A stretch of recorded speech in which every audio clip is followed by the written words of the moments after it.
Agus ar ein daine a bheith léú na pepar an maidin seo bhil siad buailte leis na scialta títheachta atánas an méid scialta sin. Agus in sin ga ceannach go scial héin, scialta faoi chippanna an rialtas, scialta faoi galtanas at a briste, scialta faoi sprachanna na bhfuil buinte má, agus in rud is táhairtaí na scialta faoi an fear fallint na gréí na tíre seo. Agus in nniu clonimid in sin go bhfuil níos mlú títhe tóga ag an rialta seo a míana go dtí seo na bhí in éirí dó chruite. Minister, anybody reading this morning's papers will be struck by the number of housing stories jumping out of the pages. And every single one of these articles tell a story of Fianna Fáil and Fine Gael failing in housing. They're stories of broken promises, missed targets, real human suffering, your long-promised crackdown for Airbnb abandoned, 2,000 renters at risk of homelessness in 3 months alone, vulture funds given a free rein under your government to buy up over 6,000 homes last year and charging rip-off rents, and all the while ordinary people are struggling to buy a home that they can afford. And probably the most shocking revelation is that you're going to miss your targets of 4,000 completions this year by a country mile, 40,000 completions this year by a country mile. Minister, everyone knows that your plan is failing, that your targets are too low. But the fact that you actually built less homes in the first 9 months of this year than you did last year shows a level of sheer incompetence that is off the charts. Sinn Féin have shown you time and time again through our housing plan how we can end the housing crisis, how we can deliver and how we can make home ownership affordable. A radically different approach that will bring home ownership back into the reach of ordinary working people. But all you're capable is more of the same. You're nowhere near meeting your targets despite all of the spin, and that's been laid bare very clearly by the CSO today. They tell us that so far in the first 9 months of this year, we have had just 21,634 houses completed so far, compared to 22,325 for the same period last year. Minister, you tell us that housing is a priority for government. How and under God did you deliver less houses so far this year than you delivered last year? That is incompetence that is off the charts. And that is, Minister, why we see house prices out of control. 10% increase in the last year, why we see rents out of control, why we see the highest level of homelessness ever in this state. Every month we're seeing new records broken by your government, and your plan is in tatters. And it is a time when every person and their dog knows that your targets of 40,000 homes are far too low in the first instance. Your Housing Commission told you that. The opposition has told you that. Experts have told you that.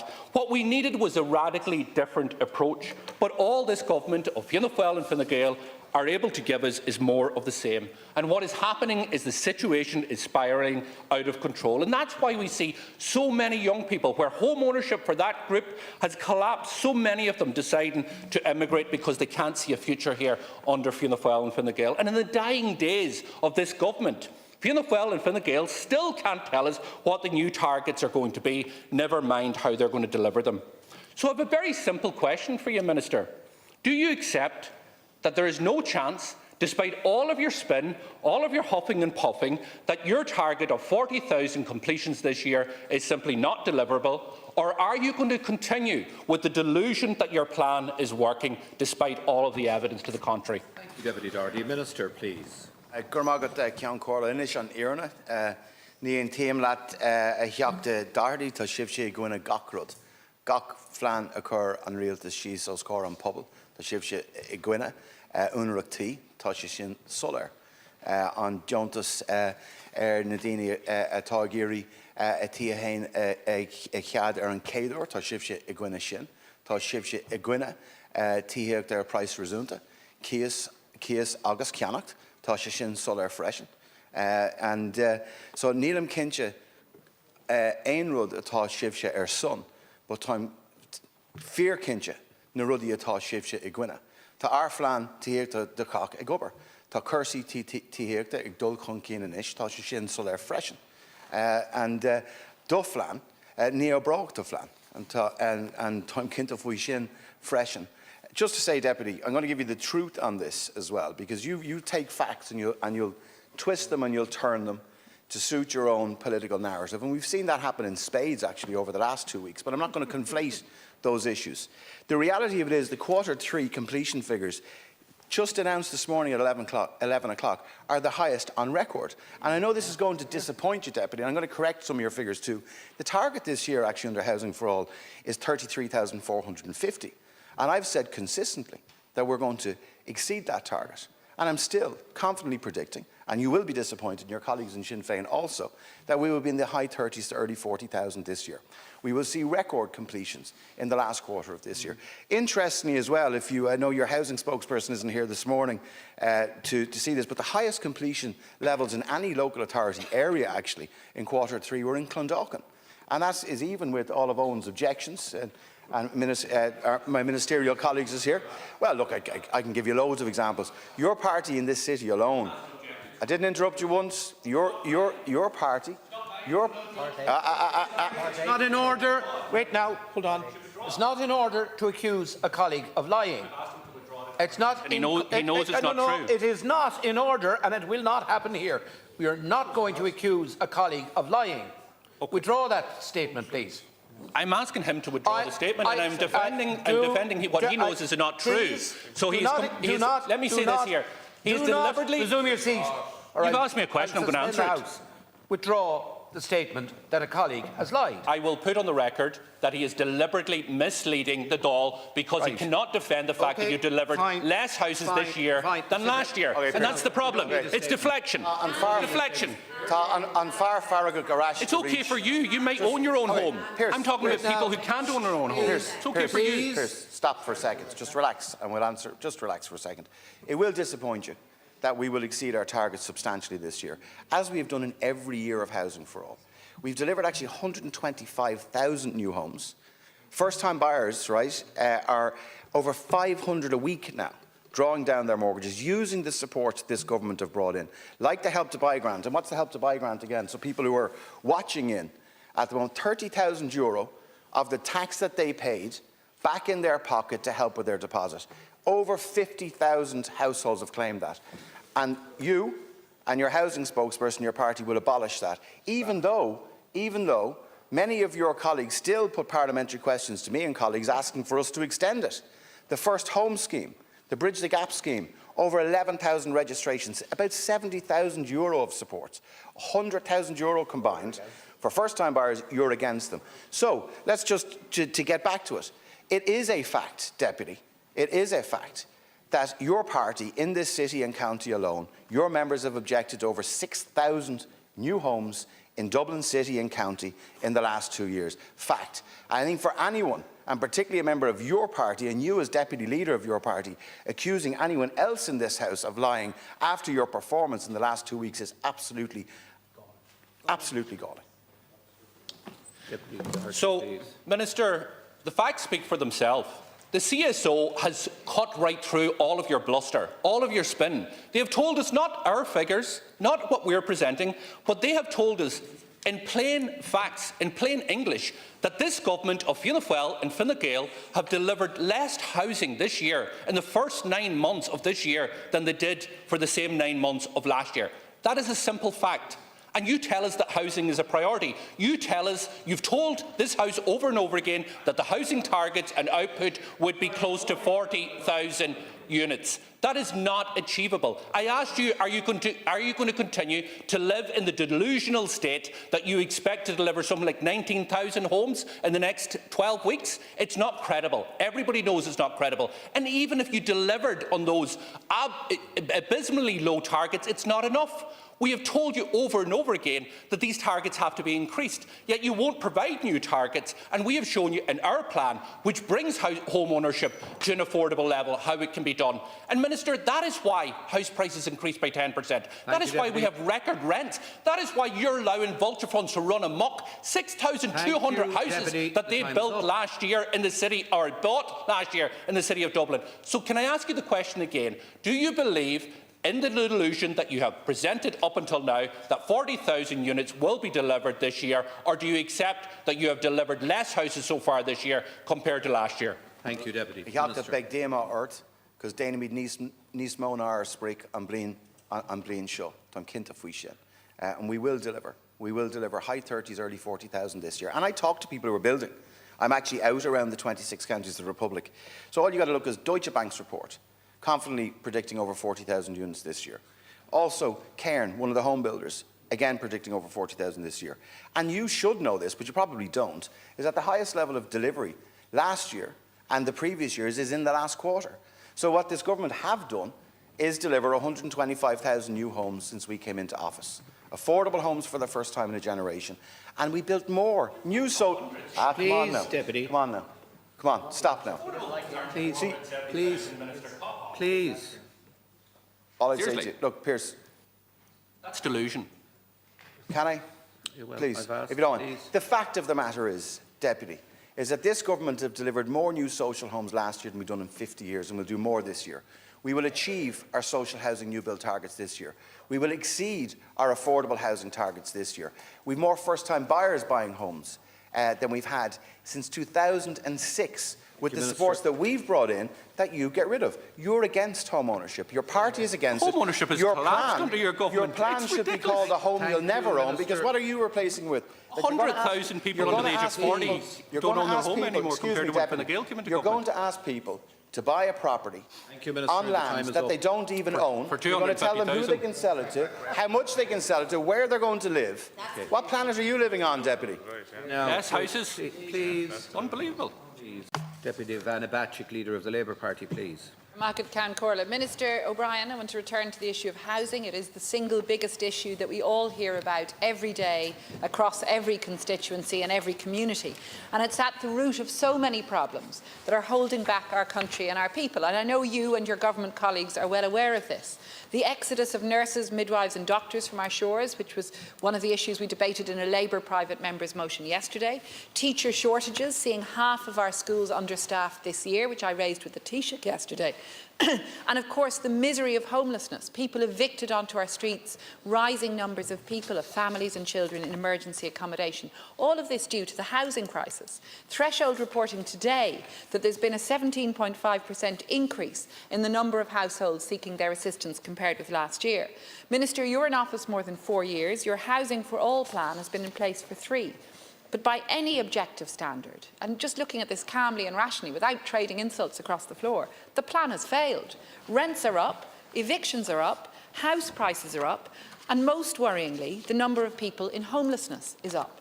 And indeed, tomorrow we will learn how many people are homeless in the updated official figures.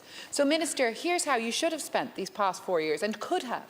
Giving renters legal protections by passing our Renters' Rights Bill, protecting children from homelessness, and we again put forward a bill on this, the Homeless Families Bill for Labour, and crucially, increasing your building targets and building more homes. And the single biggest impact that you could have had is through the construction of more social and of affordable homes. Because building such homes takes adults out of childhood bedrooms, takes families out of emergency accommodation and takes renters out of an overcrowded and overheated private rented sector. But the problem is housing targets are a fiction.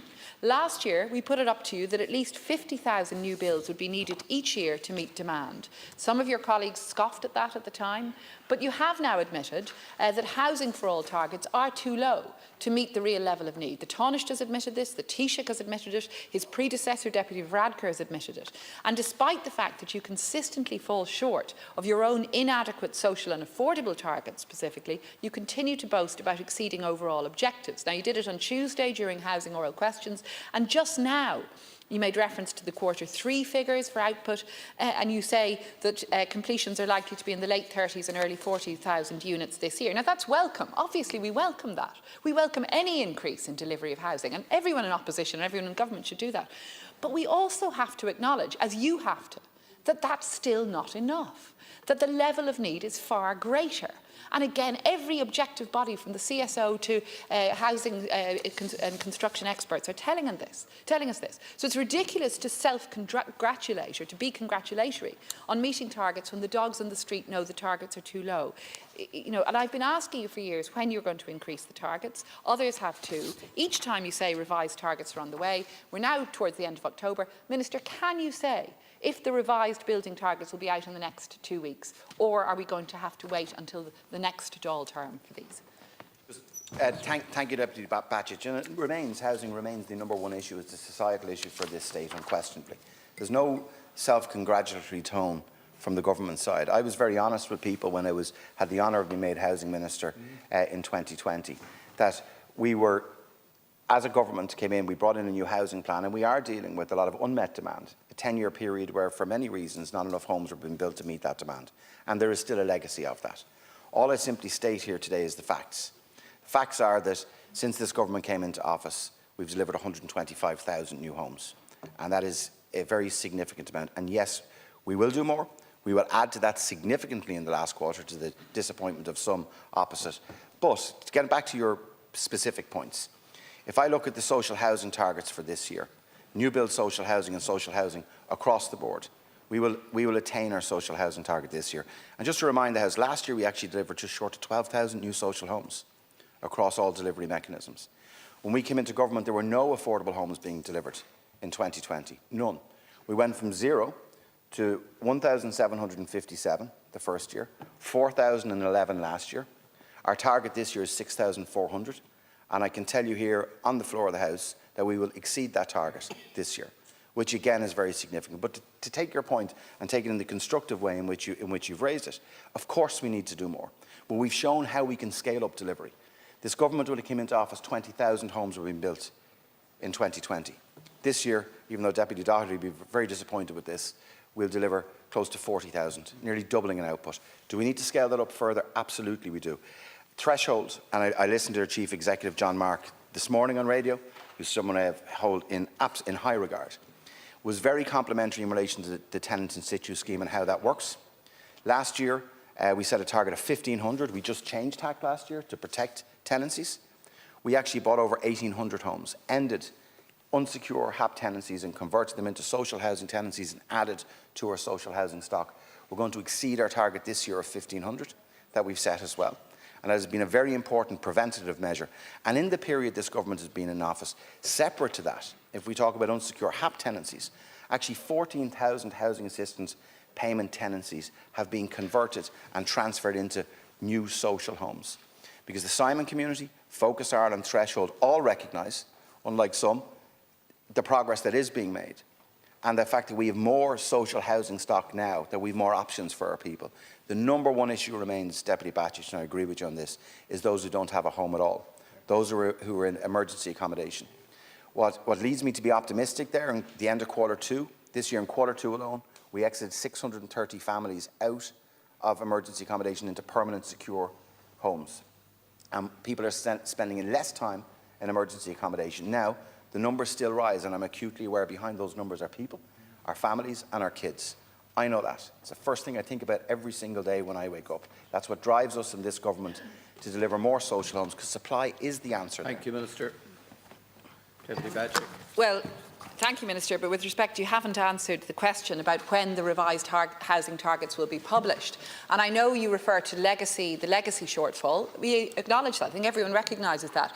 But, you know, to go back to another canine analogy, we talked about the dogs in the street. It's a bit like the dog ate my homework, to say this is a legacy issue and we're trying to deal with it. You need to be dealing with it with more urgency and more ambition, precisely because of that shortfall, and precisely because there's a cumulative impact to inaction and to falling short of targets. Because the longer you leave targets unmet, or the longer you leave targets too low, the more difficult it is to play catch-up. And that's what we're hearing from the construction industry, who are trying to build, but who have so many different obstacles in their way. And, you know, revised upward housing targets really make a difference, Minister.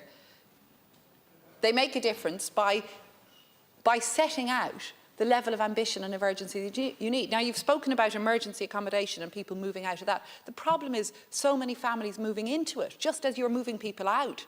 Tenant in situ scheme simply ineffective for far too many families that I hear from. Regulation of short-term letting, which was promised, we hear now won't be delivered. So I do ask you again, Minister, in the dying days of the government, what will you do? What will you do on revised housing targets to ensure better delivery? Just to say this, the scaling up of investment in housing is unprecedented. This year we'll invest €5.1 billion in housing, which is the highest amount ever. And next year we've budgeted for over €6 billion through all the funding mechanisms. In relation to revised targets, they're being worked through right now in conjunction with the revised national planning framework. Okay, I can't give you a definitive deadline on that, but it's important we set new targets, and the three parties do, and I'm sure you will as well. But it's also important we show people how we're going to get there, because there are some in this House who will just pluck a figure from the sky and expect people to believe that they can deliver 60, 70, 80,000 houses in a year, and come forward with plans that don't stack up, new tenures of housing, all of these various different, but people will decide upon that.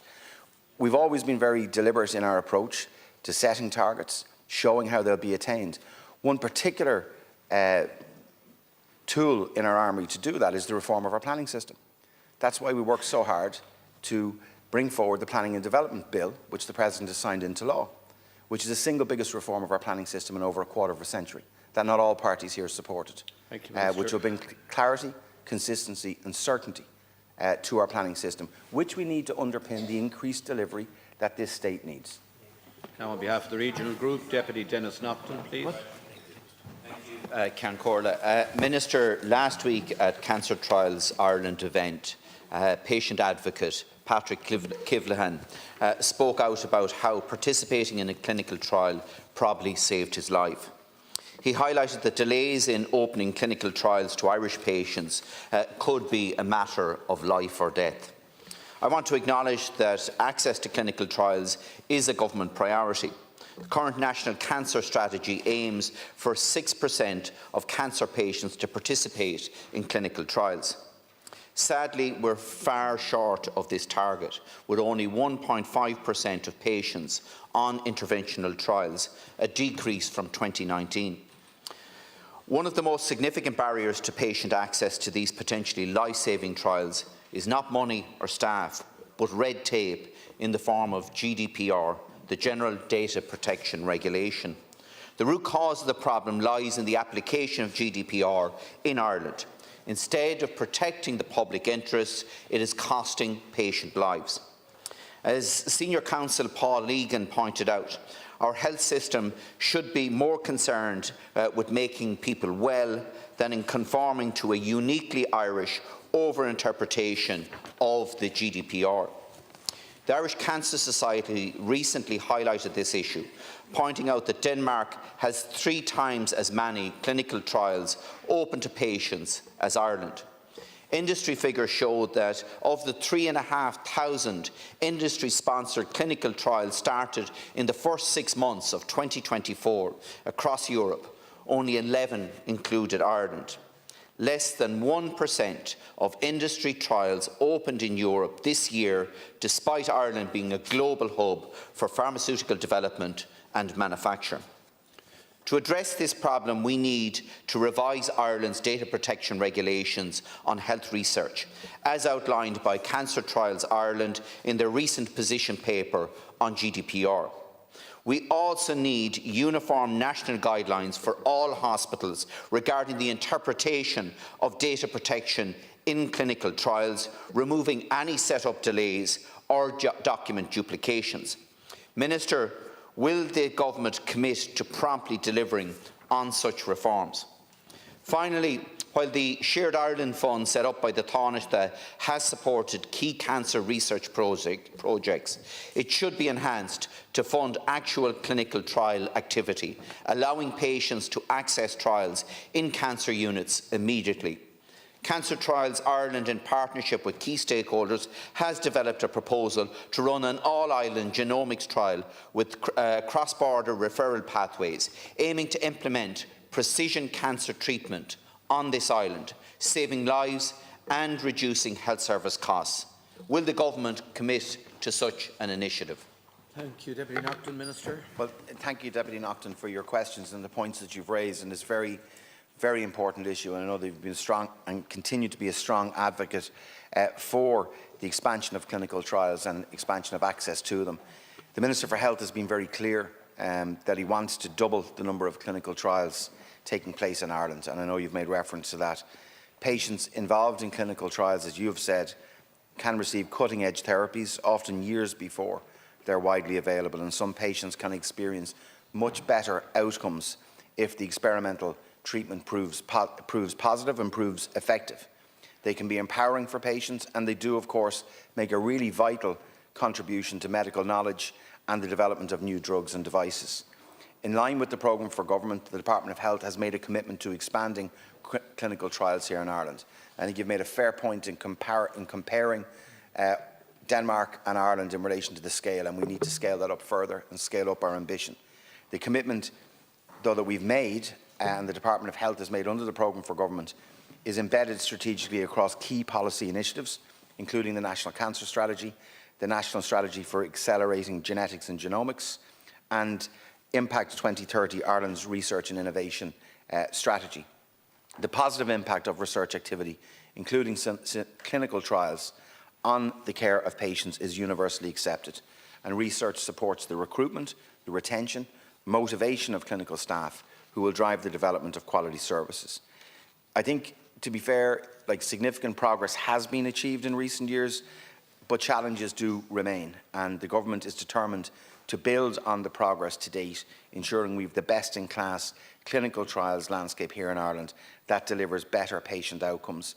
Over the last 15 years, actually, the Department of Health has invested more than 150 million in clinical trials and research supports. I actually read with interest as well, just on Monday of this week, and you would have heard Morning Ireland as well, with Dr. Austin Duffy, who's the Director of Clinical Trial Unit in the Mater Hospital. And I very much welcome that a new clinical trials unit has been opened at the Mater Hospital in Dublin, and that START unit hopes to have around 50 patients enrolled in the first year of phase 1 trials, and it will be a free service for suitable patients. That's the type of thing that we want to see rolled out across our expert hospitals. If you take particularly in the area of cancer, there's not one family in this country that has not been affected by cancer. And I think our oncology services in this country are excellent. The treatment is excellent, one of the best in Europe. But to ensure that clinical trials are being done and that we're continuing that research and trialling to bring forward new drugs and new treatments that are going to improve patient outcomes is a priority.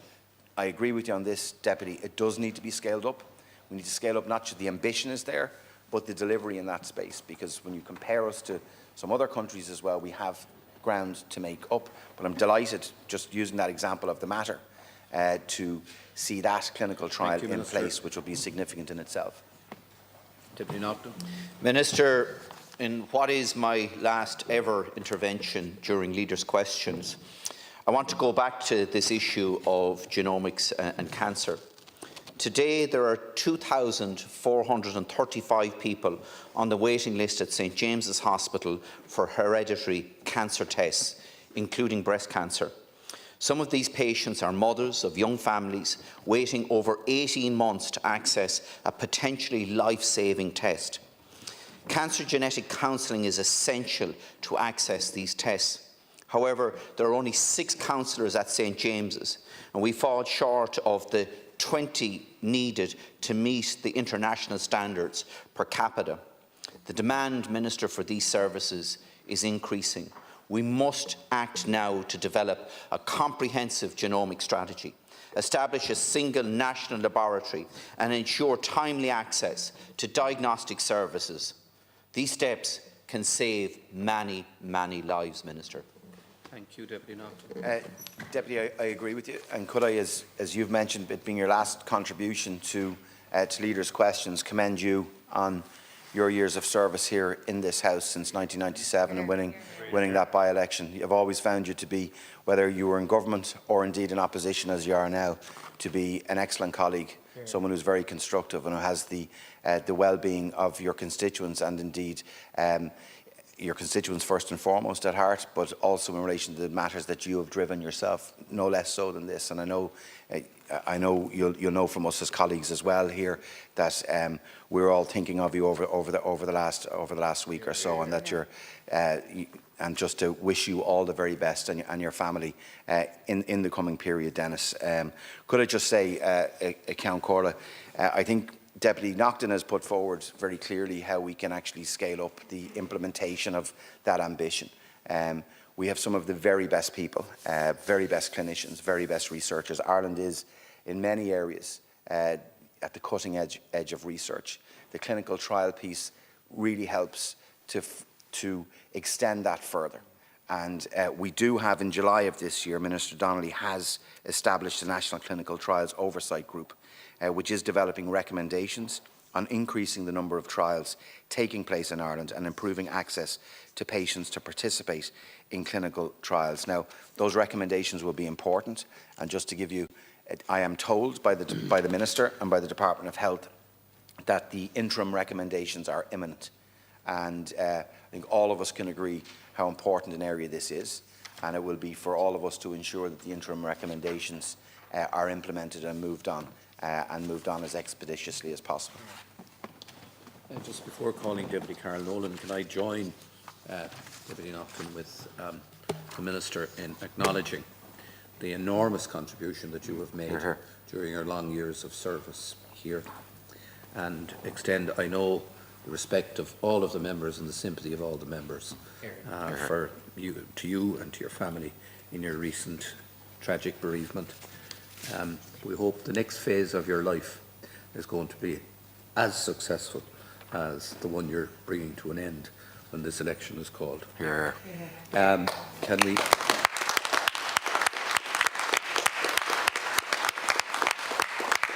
Can we now go to our colleague Deputy Carol Nolan on behalf of the Rural Independent Groups? Good. And Ceann Comhairle, I'd also like to add to the contribution there to Minister or Deputy Naughton. We're also conveying our best wishes, and indeed you're in our thoughts and prayers as well, as are your family. Minister, last week I was privileged to facilitate an AV room briefing from parents and educators associated with the Therapists in Special Schools National Alliance. We had a very encouraging level of cross-party attendance, and that was very welcome, because I, for one, have absolutely no interest in this issue being used as a political football. Everybody must work together, of all parties and none, to get this matter rectified. I accept that many people, including Minister Rabbitte and others, are acting in good faith. But the fact remains that the special school system has been forced to offer care and education in a state of near-permanent crisis for many years now. My sole interest here today is in identifying possible solutions and moving forward, so that these special and beautiful children are no longer subjected to ongoing and highly distressing levels of regression and deterioration. Last week we heard the heartbreaking stories of many people, many parents included, at the briefing, where they were saying that their children had gone into residential care, been forced into residential care because the supports weren't there.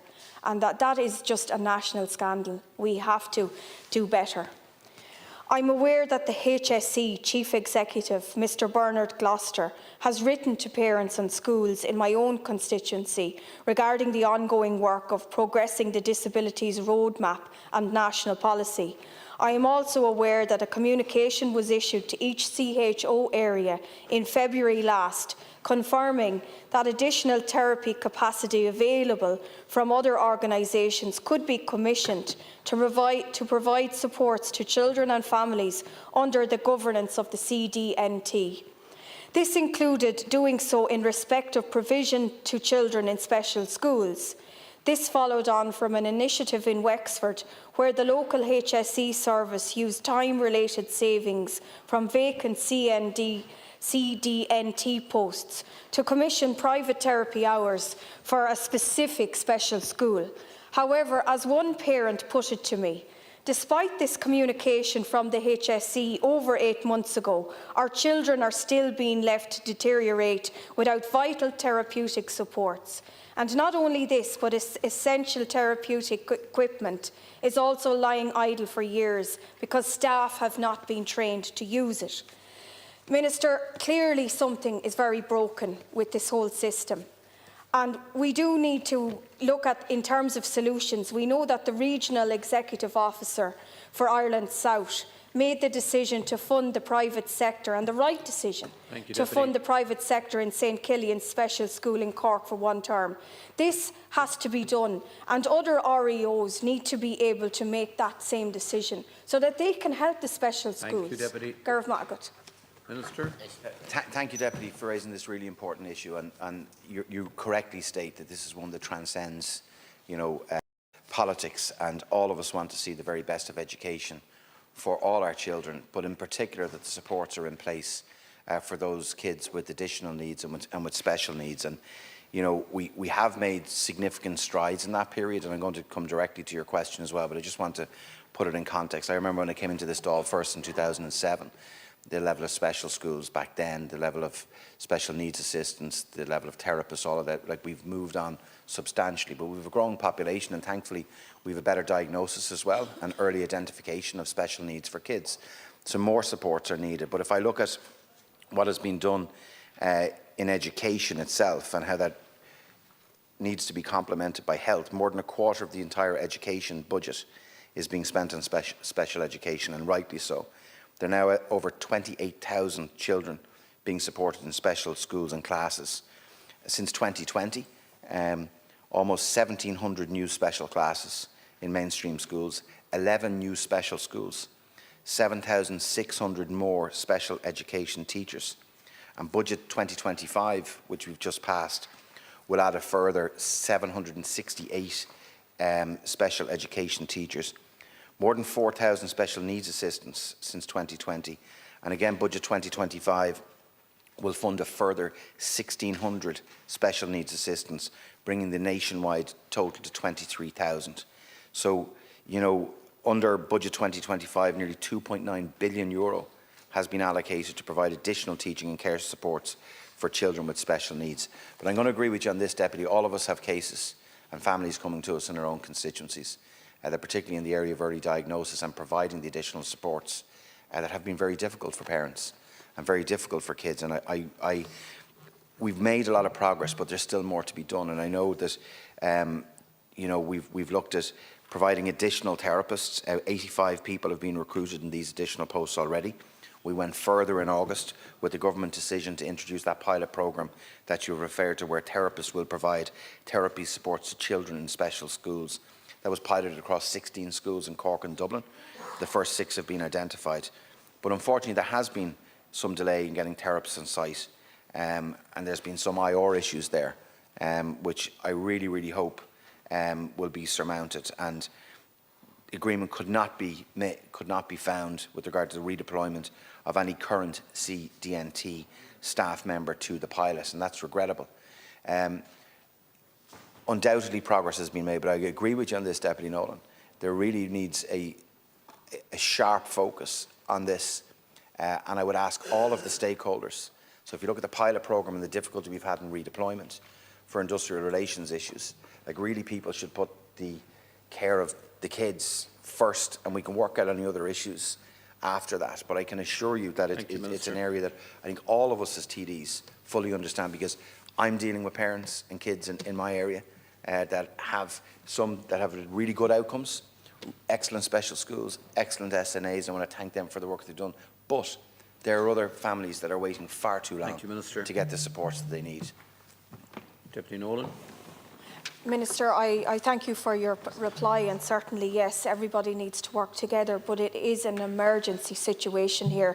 We need private therapists brought in quickly into our special schools, and the only way that that can be done is if the REOs can be all directed to provide the funding, that they can provide funding to allow for these private therapists in the meantime, because the children are really finding it difficult. It's extremely challenging for the teachers. I visited a special school in my own constituency just during the week, the Offaly School of Special Education, and you know, I heard firsthand from those teachers, those SNAs, they're doing fantastic work, but they need supports, and they need supports quickly. And as a teacher, a former teacher myself for 12 years, I experienced situations where I was constantly fighting for resources for children in the school. I saw that clearly. And the parents are becoming frustrated and battling all of the time. And my question to government is as follows. Will government commit to writing to and directing all regional executive officers to renew their focus on these issues? And that is private therapists and the funding of private therapists. And will you commit to initiating reform of the Children's Disability Network teams model, especially those aspects that are actually making the problems worse for schools like the Offaly School of Special Education and Thank you, Colby Deputy. Special School in Portlaoise. That's my question, Minister. Thank you. Garth Minister, Matlett. please. I'll certainly take every point that you've raised here and raise it with the Minister for Education, the Minister for Health. We discuss this at Cabinet regularly. I can tell you in relation to the to private assessment of needs, so being able to utilise the private sector to work through the private assessments. As you know, we've allocated just under 7 million in May of this year, and that will fund about 2,500 private assessment of needs for long-waiting families. Families have waited too long. I want to be really frank with you on that.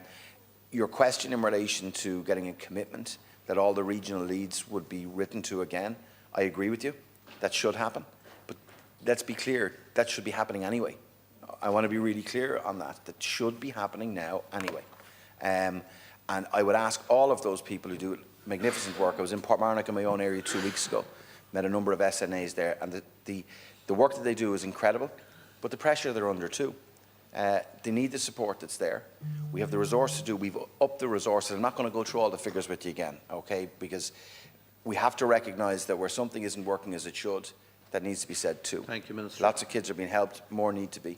And I will commit to you, and I'll talk directly again to Minister Foley, who has been a really strong advocate in this space as well, and indeed to Minister Donnelly, to make sure that there remains, and Minister Rabbit too, but that there remains a specific, clear focus on that. And I think your suggestion in relation to further correspondence to the regional leads is a good one, and I will certainly pursue that. Very good. That concludes Leaders' questions.